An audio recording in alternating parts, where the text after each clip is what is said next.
मुलांना good morning. मजेत आहात ना? आनंदात राहा, मजेत राहा, स्वतःची काळजी घ्या, कुटुंबाची काळजी घ्या आणि आपला अभ्यास मात्र जरूर करा. कॉलेज लवकरच सुरू होईल असं आहे वातावरण, पण पाहूया. आणि जरी कॉलेज सुरू झालं तरी पण आपण सगळ्या पद्धतीचे सोशल डिस्टन्स सह इतर सर्व नियम पालन करायचे आहेत. आणि मग मात्र कॉलेज सुरू होईल. 4 तारीख म्हणत आहेत, पण अजून आमच्यापर्यंत सूचना आलेली नाही. आम्ही फक्त टीव्हीवर पाहिलेलं आहे. पाहूया. अभ्यास तर आपल्याला करायचाच आहे. ऑनलाईन सुद्धा अभ्यास सोपा आहे. उलट तुम्हाला घरचं काम करून व्हिडिओ लेक्चर पाहणं, ऑनलाईन आणखी सर्च करता येतं आणि फक्त अभ्यासासाठी इंटरनेटचा वापर होईल असं करा.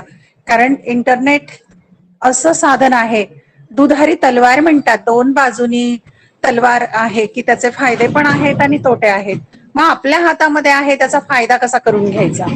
त्यामुळे इंटरनेटचा वापर फक्त तुमच्या ज्ञान या घटकासाठी, ज्ञान मिळवण्यासाठी, काहीतरी माहिती शोधण्यासाठी, काही वाचण्यासाठी एवढाच अभ्यास करा. बाकी कुणाला कुठली पोस्ट पाठवणं, गुड मॉर्निंग, गुड नाईट आणि कसले कसले व्हॉट्सअपचे मेसेज खात्री न करता फॉरवर्ड करणं हे टाळा.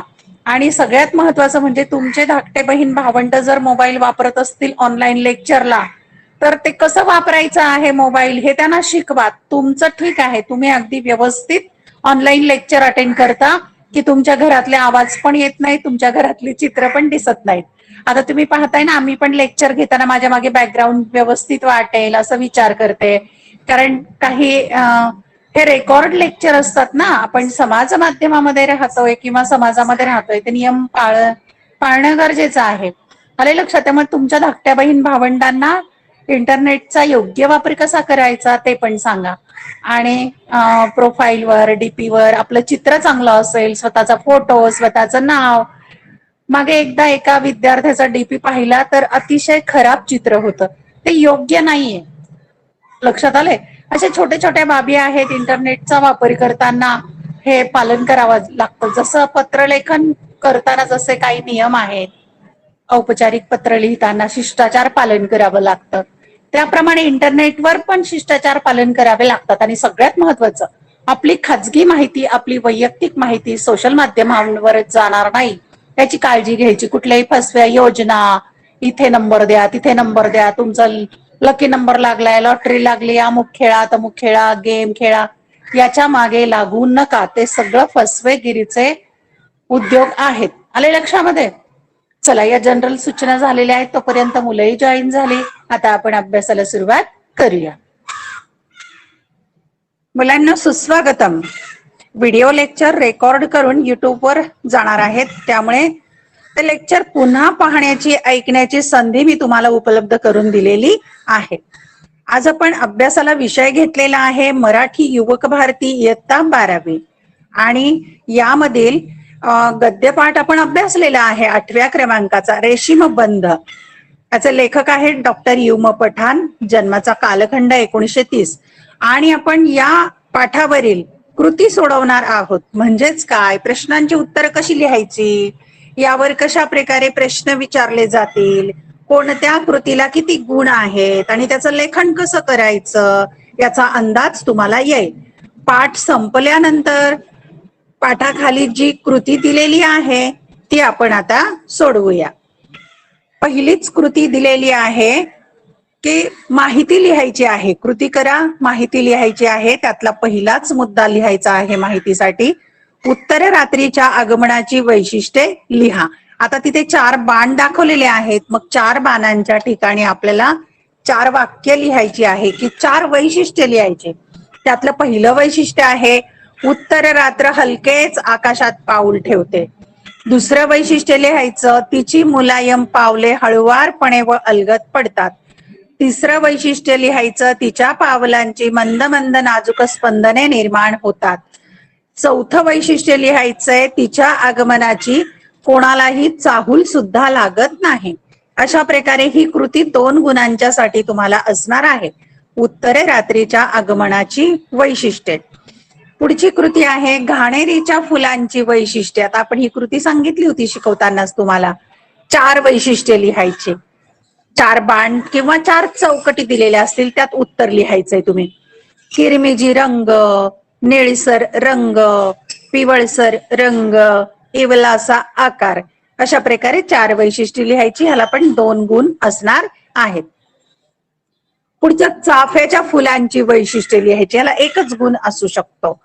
2 वैशिष्ट्ये लिहायची. रक्तचंदनी रंग आणि मंद मंद असा सुगंध. 2 वैशिष्ट्ये चाफ्याच्या फुलांची लिहायची. 1 गुण असेल.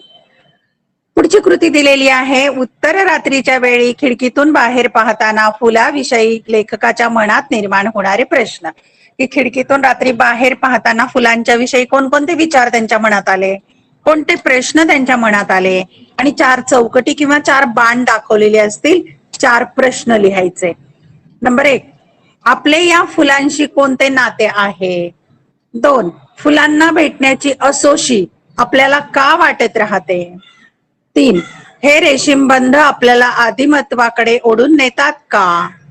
4, या आदिम रुजू स्नेह संबंधामुळेच माणसाला निसर्गाची ओढ लागते का? हे 4 प्रश्न लिहायचे आहेत. इथे 2 गुण असतील या कृतीला. पुढची कृती दिलेली आहे. कारणे शोधा आणि लिहा. एक ओळ दिली आणि त्याचं कारण शोधायचंय. 1 गुण असेल प्रत्येकी. क्रमांक 1, पाखरांचा चिवचिवाट सुरू झालेला नसतो. कारण, त्याचं कारण लिहायचं. जे तुम्हाला परिच्छेद दिलेला असेल त्यात असणार आहे ते कारण. कारण नुकते कुठे 3, 3:30 वाजलेले असतात, म्हणून पाखरांचा चिवचिवाट अजून काही सुरू झालेला नसतो. तुम्हाला जो परिच्छेद दिलेला असेल त्यातच हे उत्तर असतं, बाहेर नाही. पुढची कृती आहे. मानवाला निसर्गाची ओढ लागते कारण, याचं कारण लिहायचं. माणसाच्या मनात आदिमत्व ही भरून राहिलेले असते. आता 1-1 गुणांच्या साठी असं कारण शोधायचं आहे. जो परिच्छेद दिलेला असेल तो पहिल्यांदा वाचायचा, समजणार नाही. दुसऱ्यांदा वाचायचा, मग हळूहळू थोडं समजेल. मग त्यावरील काय कृती आहेत त्या वाचायच्या, आणि मग 3ऱ्या वाचनामध्ये कृतीमध्ये काय विचारले ते शोधायचंय. पण परिच्छेदामध्ये जशा प्रकारे ओळी दिलेल्या आहेत तसं लिहायचं नाही, तर आपल्या स्वतःच्या भाषेमध्ये ते उत्तर लिहिणं अपेक्षित आहे. पुढची कृती दिलेली आहे 3ऱ्या क्रमांकाची. पहाटेच्या वेळी बागेत प्रवेश केल्यानंतर लेखकाला खालील फुलांसंदर्भात आलेले अनुभव लिहा. पहाट झाल्यावर लेखक बागेमध्ये गेलेले आहेत आणि त्यांना वेगवेगळी फुलं दिसली आहेत, पण त्यांच्या सोबत त्यांच्या संदर्भात कोणता अनुभव आलेला आहे? 2 गुण असतील या कृतीला. पहिलं फुल आहे सायलीचं. सायलीच्या फुलाबाबत त्यांना अनुभव आला की सायलीच्या इवल्या इवल्या पानातून एक वेगळीच हिरवाई वाहत होती. दुसरं आहे गुलमोहर. गुलमोहराच्या बाबत काय अनुभव आलेला आहे? तर गुलमोहराने स्वागतासाठी केशरी सडा शिंपून ठेवला होता. तिसरं फुल जॅकरांडा. जॅकरांडाच्या बाबत आलेला अनुभव. जॅकरांडाची निळी जांभळी फुले रक्तचंदनी चाफ्याशी बिलगून गप्पा गोष्टी करत होती. चौथं फुल आहे चाफा. चाफ्याच्या बाबत अनुभव आलेला आहे. चाफ्याजवळ जाताच लेखकाला मंद मंद सुगंध आला. ही 2 गुणांच्या साठी कृती असणार आहे. पुढची कृती आहे वर्णन करा. वर्णन करताना 2 बाबी दिलेल्या आहेत. वर्णन करायचे 2-2 गुण असणार आहेत. उत्तर रात्रीचे आगमन आणि पहाट व पाखरे यांच्यातील नाते. जो परिच्छेद असेल त्यातच उत्तर असेल, पण ते आपल्या भाषेमध्ये तुम्ही लिहायचं आहे. पहिलं आपण वर्णन करूया. उत्तर रात्रीचे आगमन. उत्तरामध्ये तुम्ही लिहायचं आहे. ओळी त्या परिच्छेदात असतील पण आपल्या शब्दात लिहायचंय ते.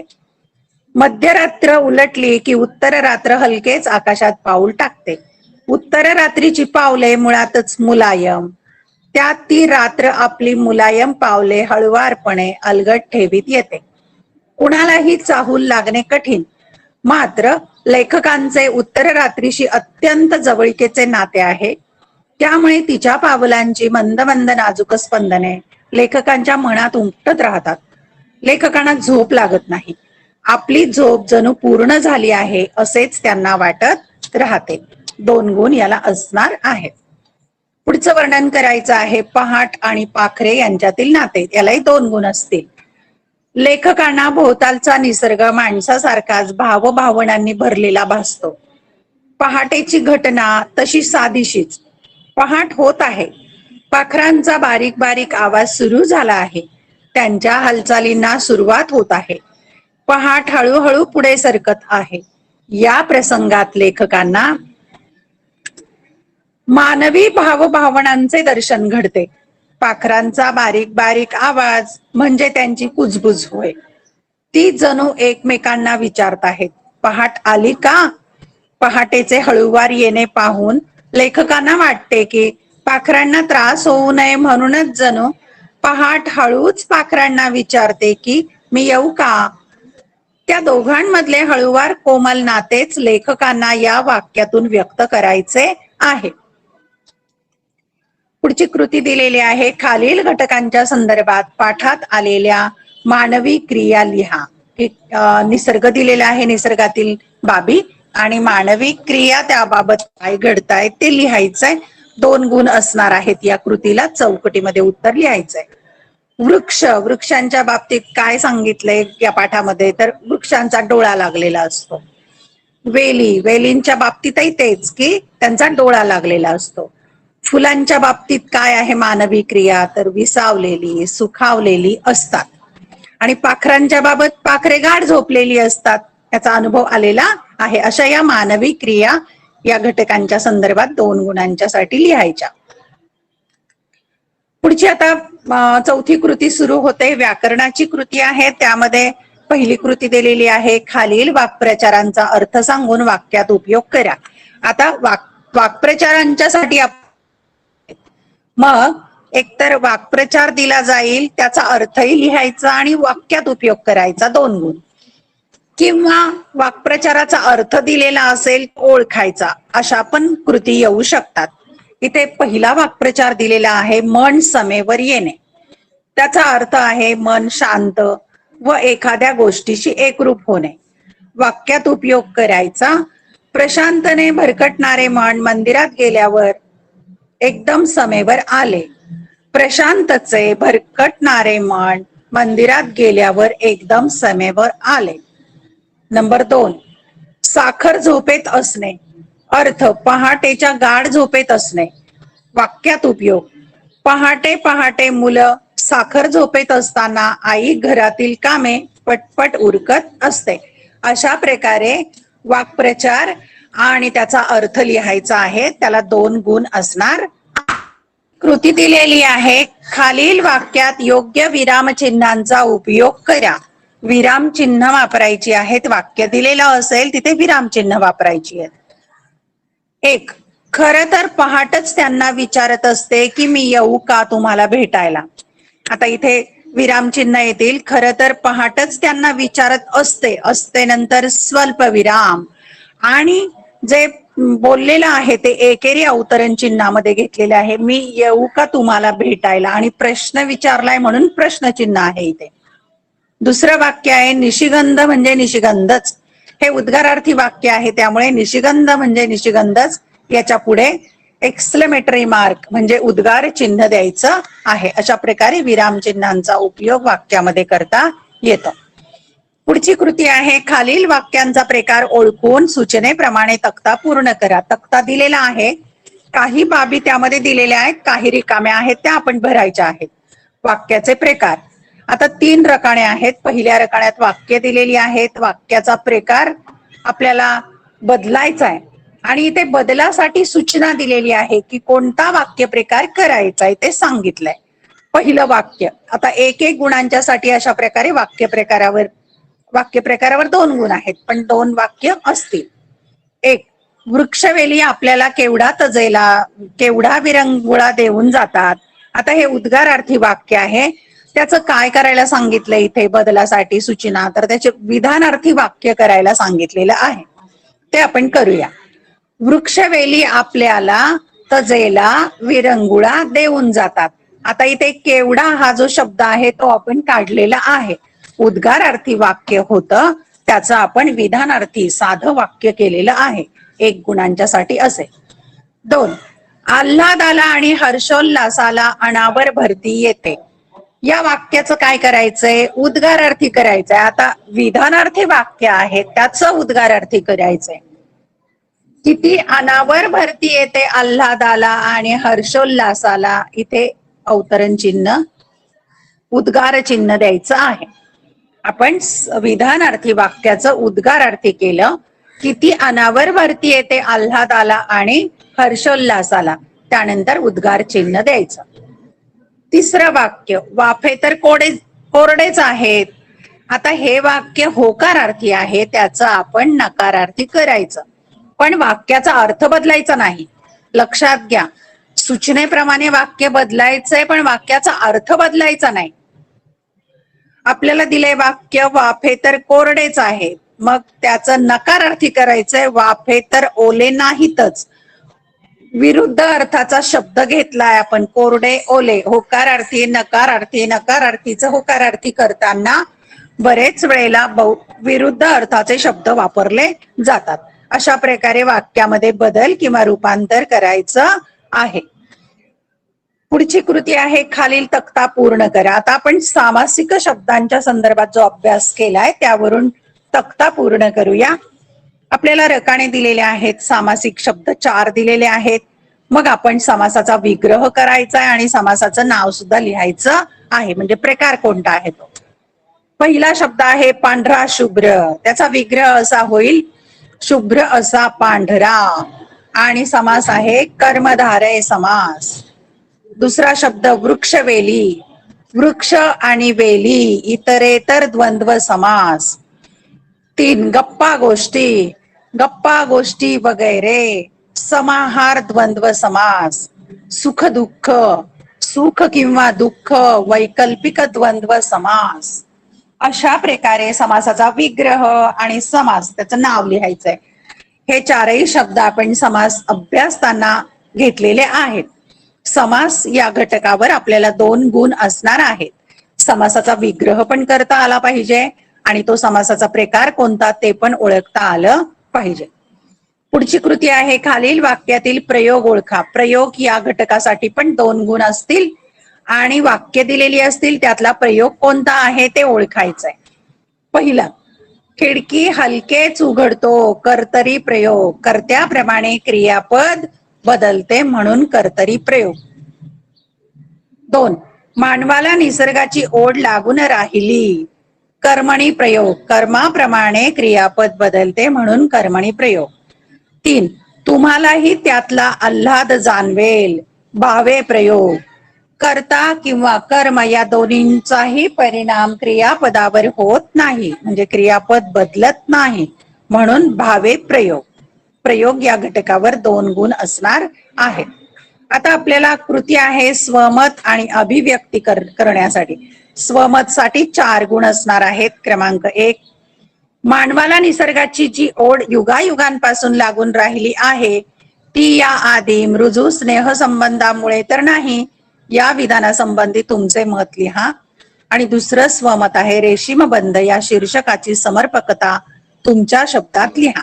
आता याचं स्वमत कसं लिहायचं ते आपण पाहूया. क्रमांक 1, मानवाला निसर्गाची जी युगायुगांपासून ओढ लागून राहिली आहे ती या आधी रुजू स्नेह संबंधामुळे तर नाही, या विधानासंबंधी तुमचे मत लिहा. आता परिच्छेद दिलेला असेल, परिच्छेदातलं हे वाक्य असतं आणि त्यावर आपल्या शब्दामध्ये उत्तर लिहायचं आहे. परिच्छेद उतरवून काढायचा नाही. उत्तर लिहिताना लिहायचं, उत्तर रात्रीचे दृश्य खरोखरच विलक्षण असते. सर्वत्र सर्व काही शांत निवांत असते. दिवसा इकडे तिकडे सतत धावणारी, कोणती ना कोणती कामे करीत राहणारी, एकमेकांशी बोलणारी, एकमेकांशी भांडणारी, एकमेकांवर प्रेम करणारी ही माणसे निवांत झोपलेली असतात. काही जण दिवसा चिंतांनी ग्रासलेली असतात. काही जण मिळालेल्या यशामुळे आनंदाच्या सुखाच्या शिखरावर असतात. या सर्व भावभावना, सर्व सुख दुःखे उत्तर रात्रीच्या क्षणांमध्ये विरून गेलेल्या असतात. दुष्ट विचार, दुष्ट भावना आणि चांगल्या माणसांच्या मनातले चांगले विचार, चांगल्या भावना हे सर्व काही त्या क्षणी दूर निघून गेलेले असते. माणसे भांडतात, तेव्हाचे त्यांचे भाव आठवून पहा. सर्व त्वेष, द्वेष, राग, संताप उफाळून आलेला असतो. तीच माणसे उत्तर रात्री या सर्व भावभावनांचे गाठोडे बाजूला ठेवून निवांत झोपलेली असतात. सज्जन व दुर्जन हे दोघेही शेजारी शेजारी झोपलेले असतील तर त्यांच्यातला चांगला कोण व वाईट कोण हे नुसते पाहून ठरवताच येणार नाही. त्या क्षणी सर्वांचे मन निर्मळ शुद्ध झालेले असते. सर्व प्राणी मात्रांमध्ये वनस्पतींमध्ये हाच शुद्ध भाव वसत असतो आणि हा शुद्ध भाव अनादी काळापासून सर्वांच्या मनात वस्ती करून आहे. माणसाचे मन या मूळ भावनेकडेच धाव घेत असते. आदिम खूप पूर्वीचे रुजू म्हणजे साधे, सरळ, निर्मळ, पारदर्शी. त्यात कोणतेही किलमेश, वाईट भावनेचा लवलेशही नसतो. सगळ्यांच्याच ठायी हा भाव असल्याने सर्वजण एकमेकांशी हसत खेळत बोलू शकतात, एकमेकांच्या मदतीला धावतात, एकमेकांवर प्रेम करतात. त्या शुद्ध निर्मळ भावनेने एकमेकांशी बांधले जातात. लेखकांना या वाक्यातून हेच सांगायचे आहे. 4 गुण असतील एवढ्या कृतीला. पुढची कृती आहे रेशीम बंद या शीर्षकाची समर्पकता तुमच्या शब्दात लिहा. उत्तर: लेखकाचे निसर्गाशी अत्यंत कोमल, हळूवार, नाजूक नाते आहे. त्यांच्या मते सर्व माणसांचेच तसे नाते असते. या हळूवार कोमल नात्याचे दर्शन लेखक या पाठात घडवतात. हे नाते रेशमासारखे तलम, मुलायम आहे म्हणून ते रेशीमबंद. हे रेशीमबंद लेखकांनी अत्यंत मुलायमपणे, हळुवारपणे उलगडवून दाखवले आहे. नीरव शांततेत उत्तर रात्र हळुवारपणे कोमल पावले टाकत येते. कोणाला चाहूलही लागत नाही, पण लेखकांच्या मनात त्या मुलायम पावलांची मंद मंद स्पंदने उमटतात. त्यांचे मन तितक्याच हळुवारपणे स्पंदने टिपते. त्यांच्या निसर्गाशी असलेल्या नात्याचा रेशमी मुलायमपणा इथे जाणवतो. साखर झोपेत जग विसावलेले असते. साऱ्या काळज्या, चिंता मिटून गेलेल्या असतात. मन सुखदुःखांच्या पलीकडे गेलेले असते. एक निर्मळ, शुद्ध असे स्वरूप मनाला प्राप्त होते. निसर्गाचा आत्माच त्यात असतो. लेखकाचे नाते या निर्मळपणाशी, त्या आत्म्याशी जडले आहे.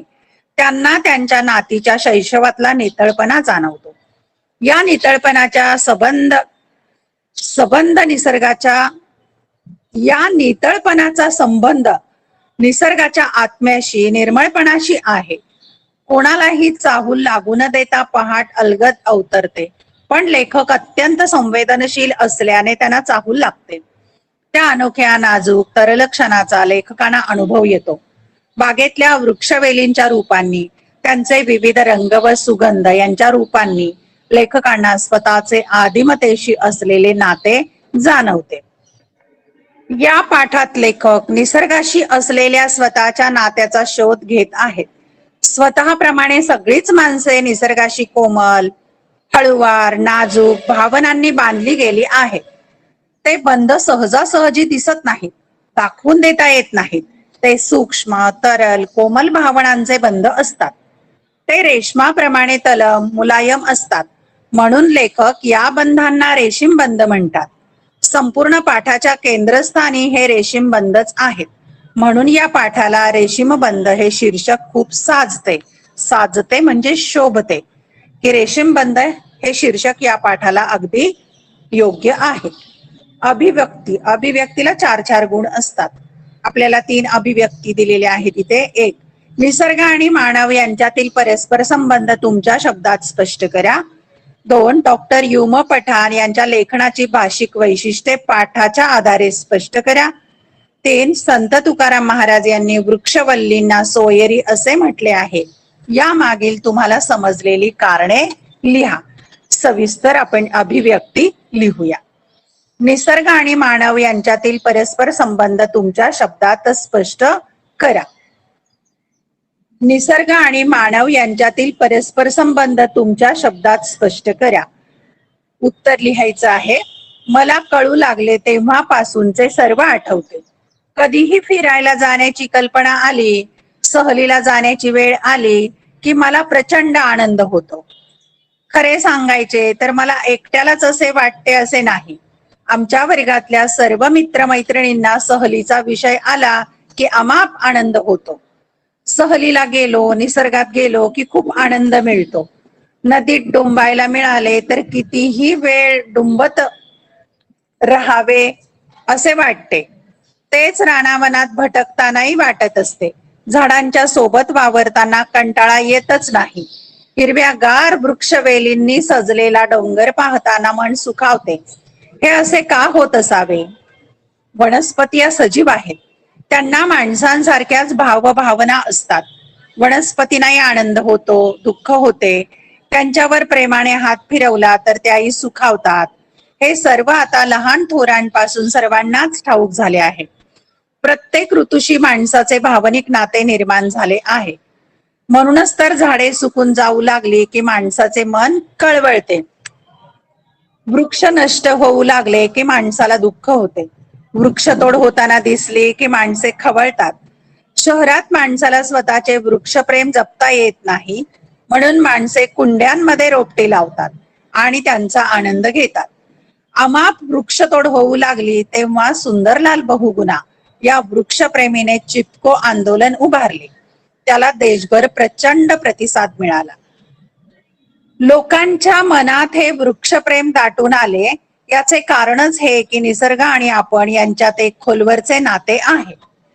ज्या निसर्गाने माणसांना निर्माण केले त्यानेच प्राण्यांना आणि वनस्पतींना निर्माण केले आहे. आपण सर्व निसर्गाची लेकरे आहोत. आपण अन्य प्राणी, वनस्पती ही सर्व भावंडेच आहेत. आपणा सर्वांमध्ये हे असे रक्ताचेच नाते आहे. निसर्गच आपले पालन पोषण करतो. तोच अन्न पाणी देतो. तोच हवाई देतो. आपल्याला तोच जिवंत ठेवतो. आपल्या जगण्याचा आधारच निसर्ग हा आहे. हेच निसर्ग व मानव यांच्यातले नाते आहे. पुढची कृती आहे डॉक्टर युम पठाण यांच्या लेखनाची भाषिक वैशिष्ट्ये पाठा आधारे स्पष्ट करा. हे या लेखामध्ये भाषिक वैशिष्ट्य काय आहेत ते लिहायचे आहे.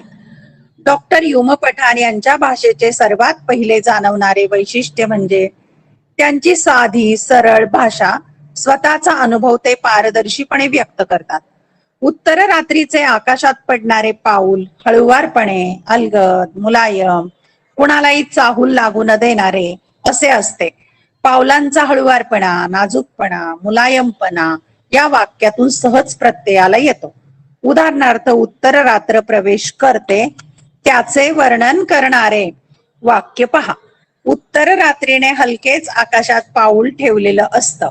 येथे पाऊल पडत नाही किंवा टाकले जात नाही.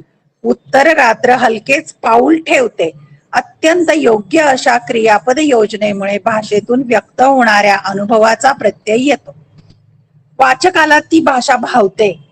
हे एक उदाहरण झाले, पण संपूर्ण पाठभर अशी अनुभवाचा प्रत्यय देणारी भाषा आढळते.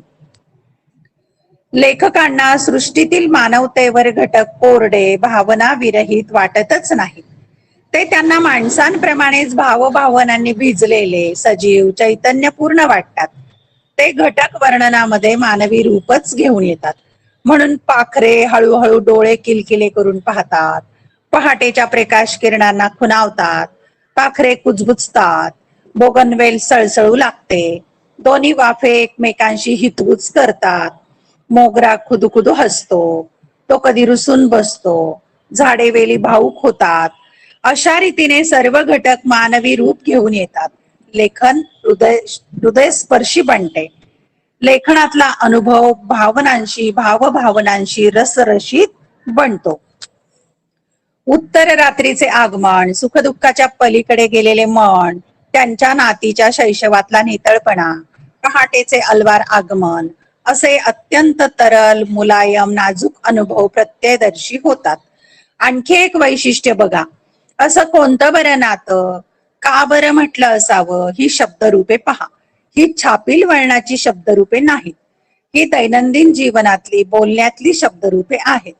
एखादा माणूस आपल्या जिवलग मित्राशी जीवाभावाच्या गप्पा गोष्टी करीत बसला असावा, तसे हा लेख वाचताना वाटत राहते. म्हणूनच संपूर्ण लेखात भाषेला एक वेगळाच गोडवा प्राप्त झाल्याचे दिसून येते. पुढची कृती आहे, संत तुकाराम महाराज यांनी वृक्षवल्लींना सोयरी असे का म्हटले आहे, या मागील तुम्हाला समजलेली कारणे लिहा. थोडा वेळ बागेत बसले, रानात फेरफटका मारला की मनाला खूप आल्हाद मिळतो. शहरात आखीव रेखीव रस्ते आणि तशाच आखीव रेखीव इमारती असतात. इमारतीच्या प्रत्येक घराचा चेहरा सारखाच. या उलट रानावनात सौंदर्याची मुक्त उधळण असते. तिथे एक झाड दुसऱ्या झाडासारखे नसते, एक पान दुसऱ्या पानासारखे नसते. एक हिरवा रंग पहा, त्या एका हिरव्या रंगाच्या शेकडो छटांचे दर्शन तिथे घडते. हजारो आकार, हजारो रंग, हजारो आवाज, हजारो गंध. तिथे पंच ज्ञानेंद्रियांच्या सुखाची लयलूट असते. किती विविधता! पक्षी, प्राणी, किडे मुंग्या यांच्या हजारो जाती, त्यांच्यातही रंग, आकार, हालचाली यांचे हजारो प्रकार. निसर्गातली ही विविधता मनाला मोहवते. मन त्या सौंदर्यात बुडून जाते. कृत्रिमतेची चढवलेली पुटे हळूहळू गळून पडतात. मन मोकळे होते. सौंदर्याचा, आनंदाचा अनुभव घेऊ लागते. तुकाराम महाराजांनी विठ्ठल भक्तीसाठी वनाचाच आश्रय घेतला. माणसात असलेल्या सर्व कुभावनांपासून मुक्ती मिळावी, आपला आत्मा त्या कुभावनांपासून मुक्त व्हावा, ईश्वराचे निर्मळ सोज्वळ रूप दिसावे, त्याच्याशी एकरूप होता यावे, म्हणून त्यांनी वन गाठले. वनात गेले की मन आपसुक मुक्त होते. मनाची ही अवस्था ईश्वराकडे जाण्यासाठी उत्तम अवस्था. वनांचे सौंदर्य म्हणजे ईश्वराचे एक रूपच. त्या रूपाच्या सानिध्यात राहावे, षड्रिपूंचा त्याग करावा, म्हणजे आपण अलगद ईश्वराच्या जवळ जाऊन ठेपतो. आपल्याला सर्व सुंदर, निर्मळ, चांगलेच दिसते. या चांगुलपणाचाच आस्वाद घेत राहावा असे वाटू लागते. म्हणजे ईश्वराच्या दर्शनातच, त्याच्या स्मरणातच आकंठ बुडून जावे अशी अवस्था होऊन जाते. तुकाराम महाराजांना वृक्षवल्ली सोयरी वाटली ती या कारणाने. या वृक्षवल्लींच्या ठाई माणसांचे दुर्गुण नसतात, ती ईश्वराची रूपे होत. त्यांच्या सहवासात ईश्वर भक्ती फुलते. वृक्षवल्ली, सर्व वनस्रे आपल्याला ईश्वराच्या वाटेवर आणून सोडतात. तुकाराम महाराज म्हणूनच वृक्षवल्लींच्या सानिध्यात गेले, वृक्षवल्लींना सोयरी मानले. अशा प्रकारे स्वमत अभिव्यक्ती लिहायची आहे. नंतर तुम्हाला उपक्रम दिलेला आहे. तुमच्या परिसरातील देशी व विदेशी फुलांची माहिती इंटरनेटच्या माध्यमातून मिळवून ती तुमच्या कनिष्ठ महाविद्यालयातील काचफलकात प्रदर्शित करा. आता इथे तुम्ही काय करू शकता, तर देशी विदेशी फुलांची माहिती इंटरनेटवर आहे, ती कॉपी करायची, सेव्ह करायची, त्याची फाईल बनवा, चित्र लावा त्याला, आणि अशा प्रकारे तुमची वही बनवू शकता तुम्ही.